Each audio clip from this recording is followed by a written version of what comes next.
দেখছেন কলকাতা টিভি, আপনাদের সঙ্গে রয়েছে আমি অভিক। শুরু করছি সংবাদ 7 দিন।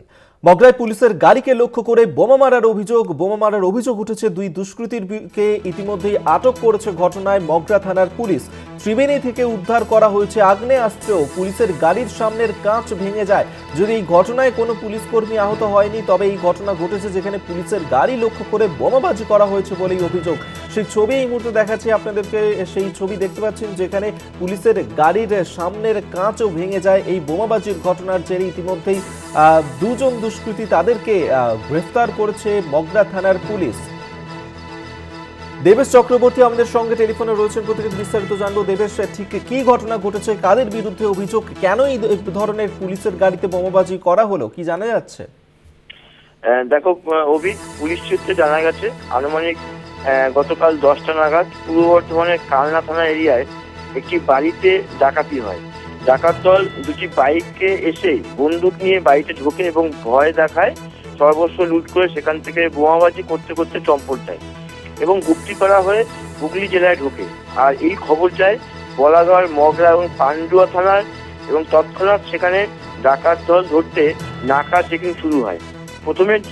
প্রথমে দুষ্কৃতীরা বলাগড় থানার সামনে পড়ে এবং বলাগড় থানা ধাওয়া করে এবং সেখান থেকে তারা পালিয়ে গিয়ে কুন্তিঘাট ব্রিজ পার করে এবং মগরা থানার পালপাড়ার কাছে স্পেশাল আরটি অফিসার তাদের ধাওয়া করে এবং রাস্তা আটকায়। সেখান থেকেও তারা কোনো ক্রমে বেরিয়ে যায় এবং মগরার যে কালীতলা ব্রিজ আছে সেখানে নাকা চিনিয়ে ওই দুষ্কৃতীরা আটকে যায় এবং পুলিশের হাত থেকে তারা বাঁচতে পুলিশের গাড়ি লক্ষ্য করে বোমাবাজি করতে থাকে এবং বোমার আঘাতে পুলিশের একটি গাড়ি ক্ষতি হয় এবং গাড়িতে থাকা পুলিশ কোনো ক্রমে প্রাণে বাঁচে এবং সেখান থেকে পালিয়ে যাওয়ার চেষ্টা করলে দুজন দুষ্কৃতীকে ধরে ফেলে মগরা থানার পুলিশ।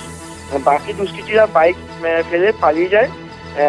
সেখানে সঙ্গে সঙ্গে মগরা থানার যে আইসি আছে এবং তার নেতৃত্বে বিশাল পুলিশ সেখানে আসে এবং ডাকাতরা যে দুষ্কৃতীর কাছ থেকে তারা কাটারি, শাবল এবং গয়না উদ্ধার করে এবং ঘটনাস্থলে এরপরই আসে হুগলি জেলা গ্রামীণ পুলিশের পুলিশ সুপার এবং অতিরিক্ত পুলিশ সুপার এবং ক্রাইম যিনি আছেন তিনিও আসেন এবং তাদের প্রচেষ্টায় পরিস্থিতি নিয়ন্ত্রণে আসে এবং দুষ্কৃতীদের বিরুদ্ধে আইনি ব্যবস্থা গ্রহণের প্রক্রিয়া শুরু হয়। আর তাদের কিছু আদালতে তোলা হবে। অভিক, ধন্যবাদ দেবেশ। দেবেশ চক্রবর্তী টেলিফোনে ছিলেন প্রতিনিধি।